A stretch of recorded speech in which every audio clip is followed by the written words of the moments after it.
like 5 stories below, he would have been alive, but, you know, that's why I think it's interesting that James said that it took him about 15 or 20 minutes to really dive into the film, but I feel like the fact that they start you off with these random occurrences is so weird and kind of anti-structure, where you're just like, for me, it was very like, oh, let me investigate this more, you know, like now I'm all in, you know, because it's so, I feel like you don't see that narrative very often.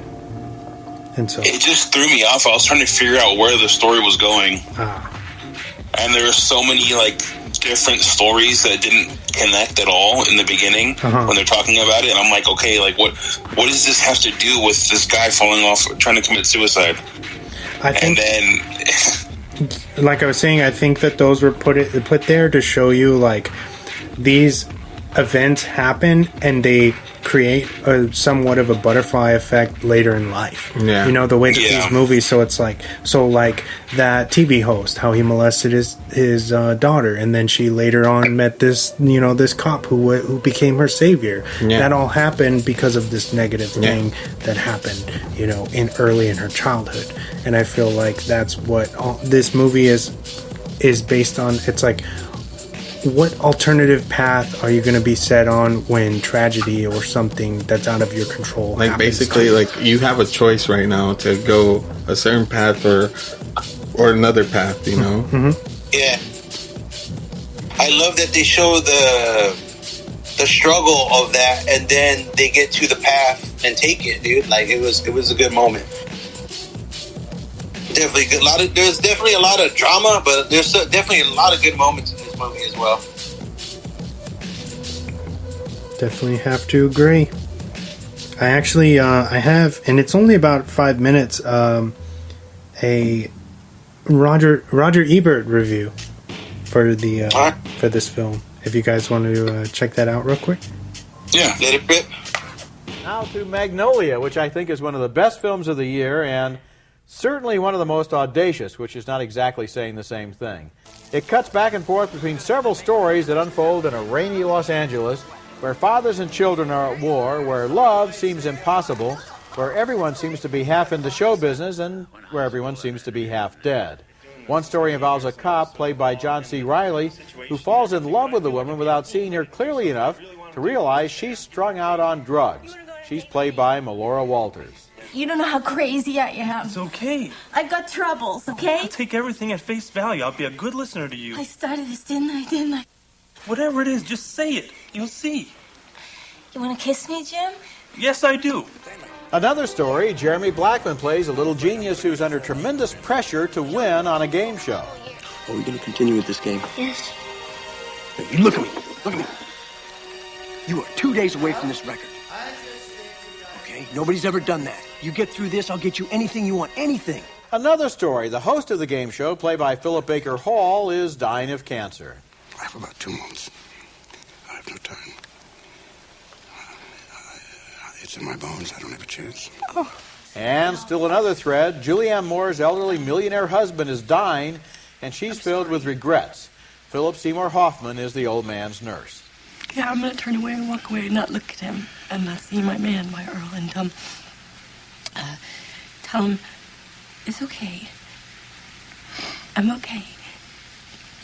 Tell him thank you for taking care. And Magnolia also features Tom Cruise as a professional stud who conducts seminars on how to seduce women. Here he is giving a TV interview. Are you close? She's my mother. Yes, but I mean, she's a woman, too.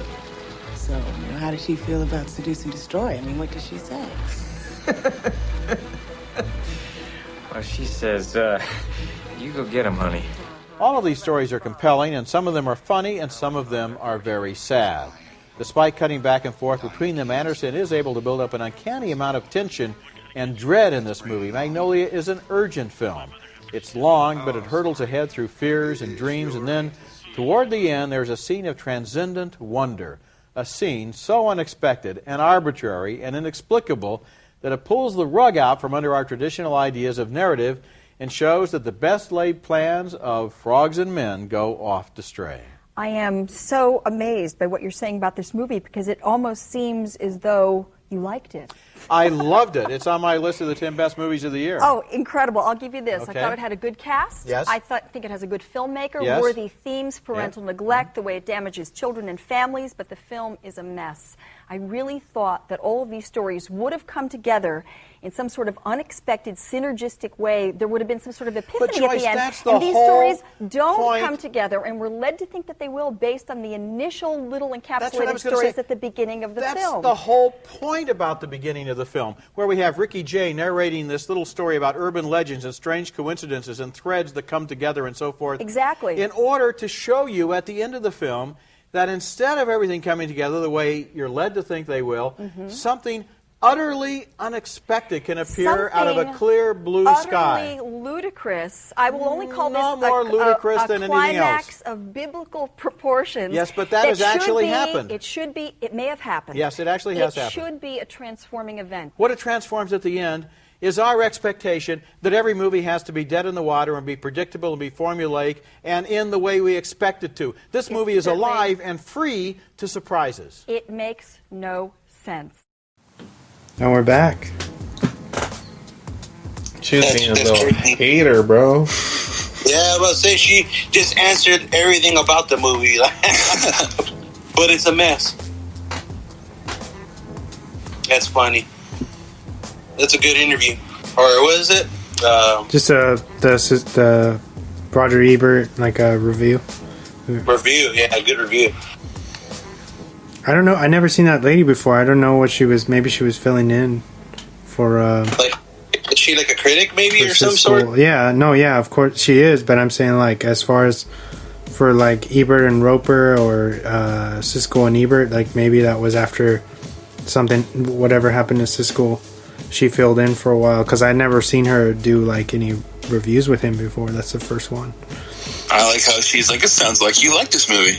It's like, this movie's trash. But then she's like, but the cast is amazing. The director is worthy. Like saying all this good stuff. But she's like, no, fuck this movie.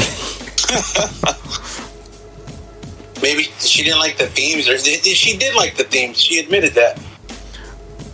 I think that this is very like a grimy movie, you know, and for people who don't like kind of depressing narratives like this one has running throughout it, they could be like, nah, this is boring, or this is whatever, you know.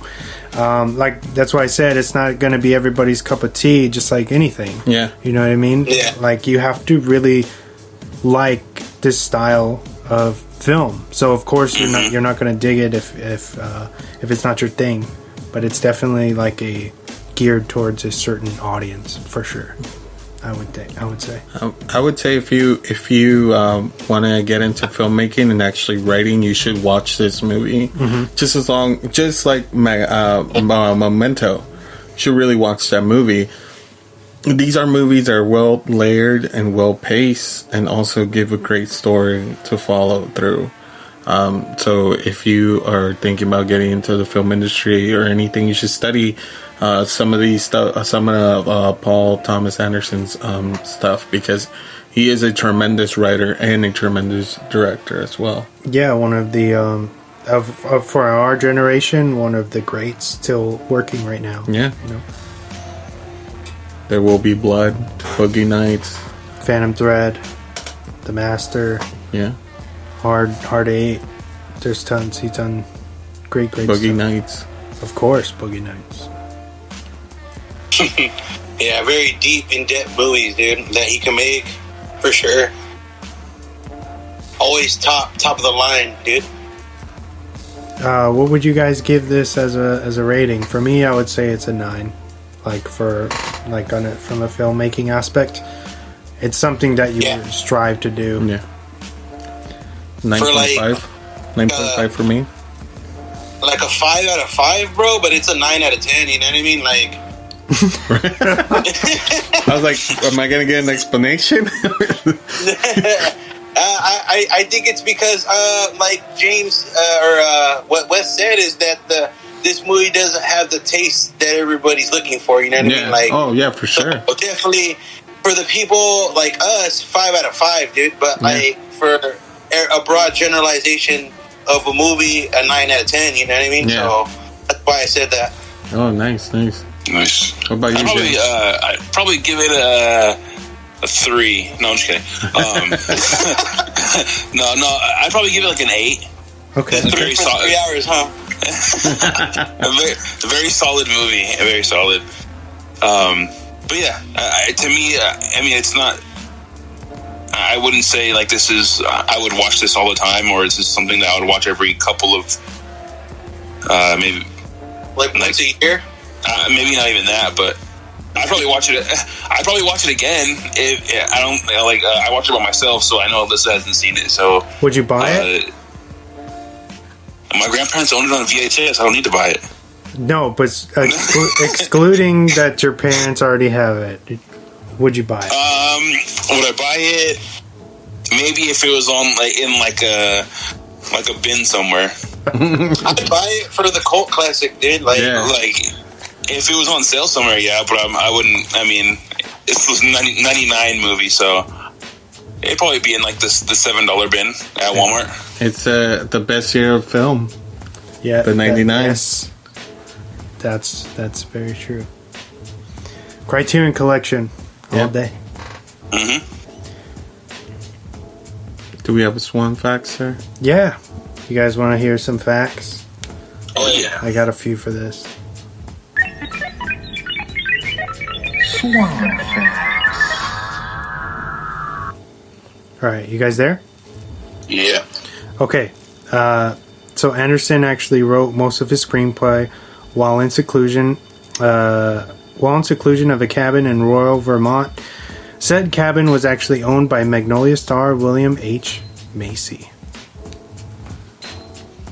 Oh, nice. So he actually, to go even farther into this one fact, supposedly he looked outside and he saw a snake.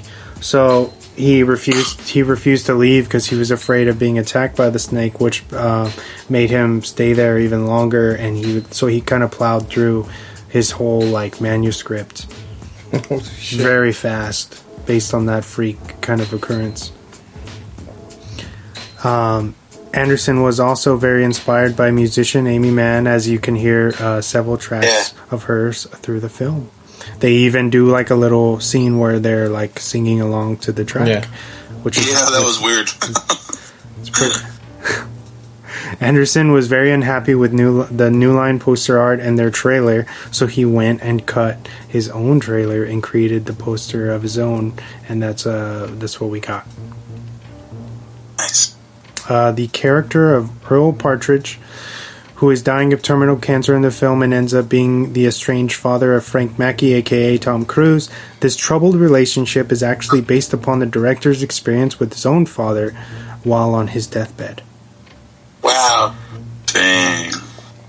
Actor George C. Scott was initially supposed to play the part of Earl Partridge, but he declined the role after reading the script and claiming it was the worst piece he had ever read. Wow. Even throwing the script across the room. Jeez. He said that his reason being that the language in the film was terrible. And once again, I think that the griminess is something that turns people off, especially the Tom Cruise stuff and different things that have to take place. It's not everybody can handle that kind of rated R RAF style, you know what I mean? Mm-hmm. They don't want to get the size, bro. Exactly. Tom Cruise was so excited about Boogie Nights, he actually sought out director Paul Thomas Anderson to work with him in his next project, which we all know would be Magnolia. Anderson visited Cruise on the set of Stanley Kubrick's Eyes Wide Shut, which is, I think, his last film as a director, letting him read the script and offering Cruise the role of Frank Mackey, a role that he was initially scared to take, because he had this kind of boy next door ish. Yeah, he had that stigma about him. Persona, where it's he's never really done a villain, so he's a good guy, right? Yeah, always. Mission Impossible, even Top Gun, all his 80s stuff is very in the hero light. So this was very different.